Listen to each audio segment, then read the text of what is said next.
Hi guys, how are ya? You good? I should probably be down here. How was your week? This week is extremely hot. So I'm in this really hot church talking to you. That's why my hair looks so lovely. But we had a good week and we had a good weekend. So I hope that you did too. I hope you had a good weekend. I'm trying to get these videos out a little quicker because I don't want to wait till the last minute. So that's why I'm doing it right now. So I was thinking this morning, I woke up this morning and I'm thinking, does God laugh? Does God laugh? I don't know. Because every time you hear verses and every time you hear somebody who's reading from the Bible or doing a Bible study or something, they're very serious. And I'm like, is God serious all the time? Do I want to be in heaven with him and it's serious all the time? Or do I want there to be fun and laughter and everything? So I looked it up because that's what I do. I looked it up and I found a bunch of stuff in the Bible that kind of gave me a little bit of an answer. So I looked up, does God laugh? Is God happy? And does God have a sense of humor? And I looked all that up and I'm like, let me see. And so I came up with a couple of Bible verses like Proverbs.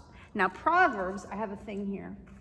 Proverbs was written by King Solomon, and King Solomon was King David's son. So they were both kings, and David was the one that killed the giant with the stone, with the sling, and he was the one that wrote Psalms, and then his son Solomon wrote a lot of the Proverbs, or at least gave the idea to people who wrote them.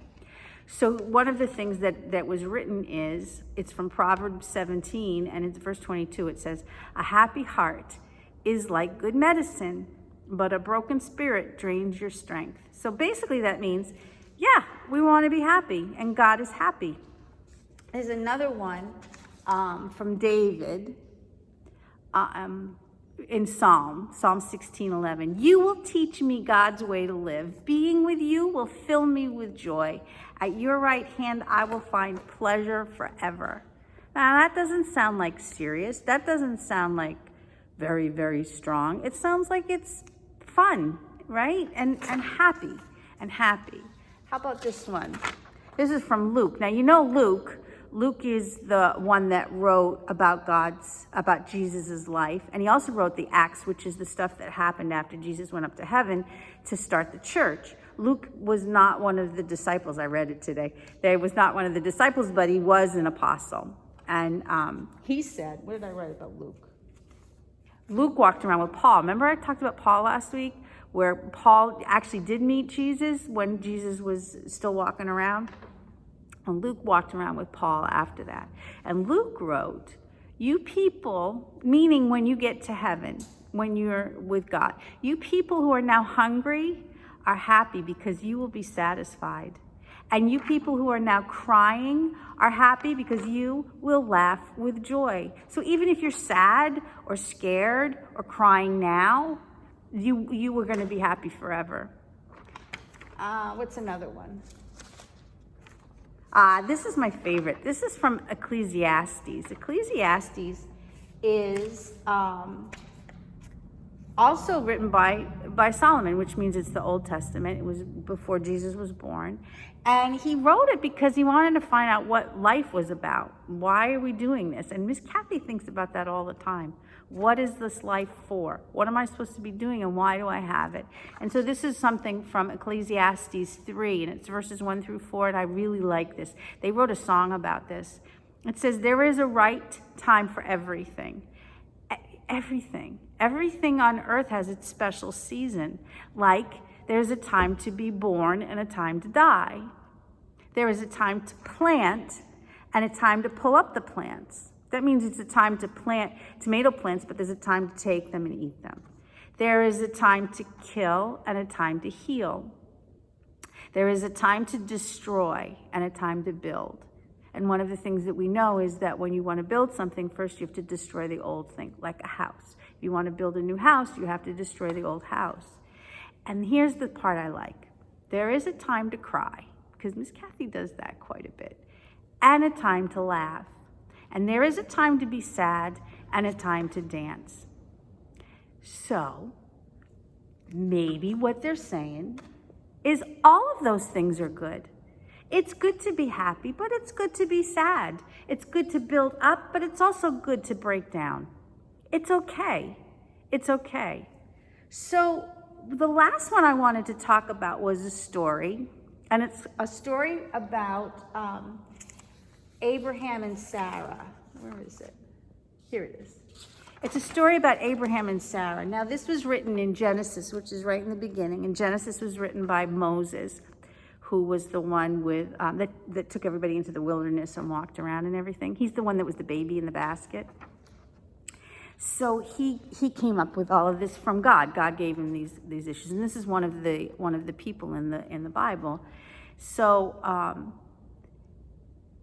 Abraham and Sarah were really old, and they didn't have any children. And God wanted to say to Abraham, and did say to Abraham, you're going to have as many descendants as there are stars in the sky. And Abraham laughed because he was old. Miss Kathy can't have any more kids. When you're old, you don't have kids, right? So the Lord cared for Sarah. See, when he told Abraham that, Abraham laughed. And Sarah was in the tent in the house, and she was laughing because she knew it wasn't going to happen. But the Lord cared for Sarah as he had said. He did for her what he had promised. Sarah became pregnant, and she gave birth to a son for Abraham in his old age. Everything happened as God said it would. Abraham named his son Isaac, and Isaac means laugh because they were laughing. Abraham did what God told him to do, and Abraham was 100 years old when Isaac was born. And Sarah has said, God has made me laugh, and everyone who hears about this will laugh with me. So yeah, pretty sure God laughs. I'm pretty sure God is happy. I'm pretty sure sometimes God is sad. Sometimes God is mad. Sometimes I am mad. Sometimes I am sad. You know, we talk a little bit about what God looks like and what we look like. And God said, I am making people that look like me. In my image is what it is. And in my image means like if you look in a mirror, you see your image. So if that's true, and we laugh, and we have a sense of humor, we tell jokes, and we find the funny in things, then doesn't it stand to reason that God does too? And God says funny things and does funny things. And Jesus did too. Some of those stories that he told were a little bit funny. There's one about a camel going through the eye of a needle. That has as much chance of happening as a camel going through the eye of a needle. Now, a needle is this big, and the eye is the hole where the thread goes through. That's about this big. And I'm pretty sure camels cannot go through there. So Jesus had a sense of humor too. So when we hear people who are teaching us from the Bible, and they're very serious every time, you can tell them, God says lighten up a little bit. It's okay. He loves us. He's going to help us, but he's got a sense of humor, and he's funny, and he laughs, and he's happy. Okay, so if God is happy, then this world is still here, right? And we need this world. If God is upset right now, I don't blame him. It's a little tough right now. But I'm not sure. I'm pretty sure he's a little too busy trying to figure out a way to get us through everything that we're going through right now. I think that God gets upset when we don't do what his son told us to do. And his son said, take care of other people. Everyone is your neighbor. Everyone is your neighbor. Take care of them. Treat them the way you want to be treated. And I think God gets upset when we don't listen. When somebody doesn't listen to my kids, I get very upset. When somebody doesn't do the right thing or say or be nice, that's upsetting. So God gets upset, and then he figures out a way around it. It's pretty cool the way he does that. So, if God can get upset and then be happy, if God can be angry but then forgive, if God can survive through these things and learn from them and teach us, then why can't we do the same thing? Why can't we survive and get through this?